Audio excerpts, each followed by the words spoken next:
From celebrating with a couple of glasses of red to choking on a hard-to-stomach claret.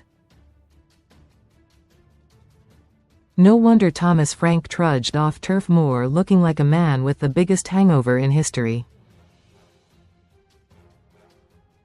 Sign up for the football newsletter. Thank you, Cristian Romero stoops to head Spurs levelCredit, Getty. Romero wheels away in celebrationCredit, Reuters. Lyle Foster fires Burnley ahead late on credit, AFP. Tottenham's hapless flops found themselves behind the second half credit, AFP. Micky van de Ven fires Tottenham into the lead credit, Reuters. Van de Ven is mobbed by his teammates after scoring credit, Getty. Axel Tuanzebe stabs Burnley level on the stroke of half-timeCredit, Getty. Armando Broja congratulates his teammate following Burnley's openerCredit, Getty. Mind you, that's how it must feel at times for the under-fire Tottenham manager, whose one step forward, two steps back season gave him another headache yesterday. On Tuesday, a victory over Borussia Dortmund took some of the heat off the Danish gaffer, who vowed to have a wine or two to mark the fact.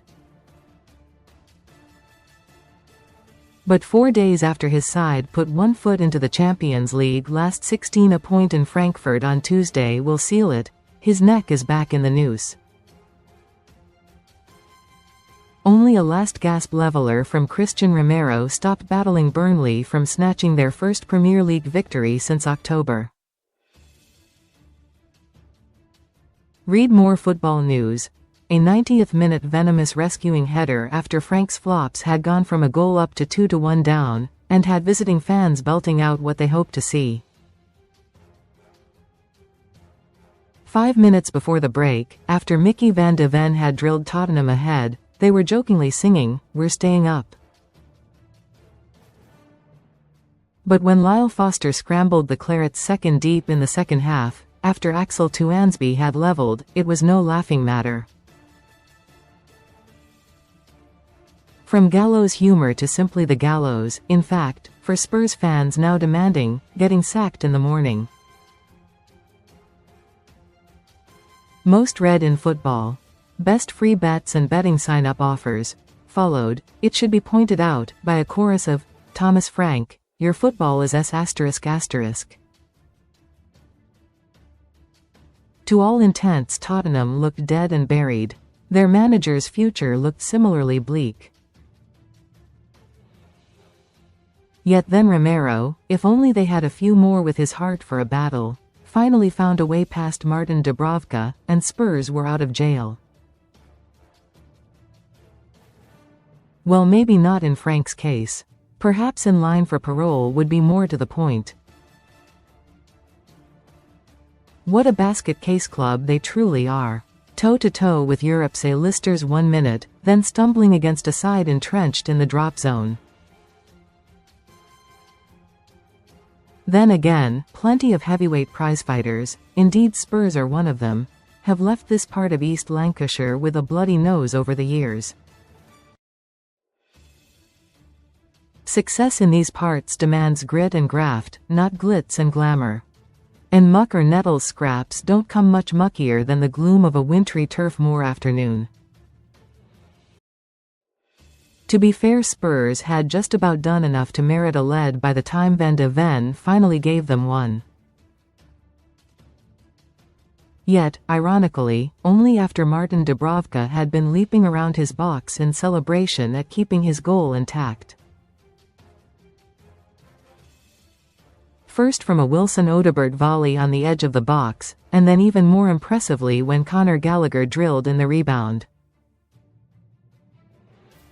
But you know what they say about goalkeepers being a hostage to fortune, because seconds later Dubravka was picking the ball out of his net. Twice Burnley failed to clear Pedro Porro's corner, initially headed up in the air by Max Estive, then jabbed towards the edge of the box by Bashir Humphreys. And when it fell invitingly for Van de Ven 12 yards out, the Dutchman smashed it into the corner. Punching the air 1 minute, looking to punch his dozy defenders the next. Such is life for a Premier League keeper, eh? Having broken the back of the job, surely Spurs would go on and see it through. But then again, this is the team which is higher than Barcelona and PSG in Europe, yet was booed off after losing at home to West Ham a week ago. So maybe not the greatest of shocks, then, when they nodded off and were caught with a sucker punch seconds before half-time. While Kyle Walker's cross was outstanding, the marking Cristian Romero certainly wasn't, as Tuanzebe ghosted behind to poke in the equaliser. Tottenham should have been back in front from the head of Dominic Solanke, who picked out Dubravka's guts when he could have picked his spot. What a miss that looked a couple of minutes from the end when Lyle Foster showed him how to finish.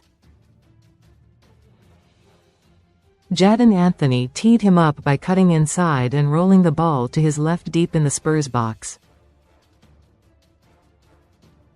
Foster's first strike was blocked by keeper Guglielmo Vicario, yet fell kindly straight back at the centre forward's feet.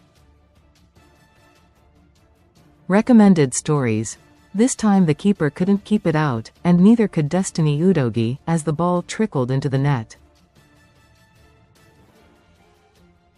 Burnley fans went berserk, Spurs fans demanded blood, and although Romero's header saved the day here, you can't help thinking it is merely delaying the inevitable for their manager. Transfer News Live. Keep up to date with all the latest deals from the January transfer window. Comments.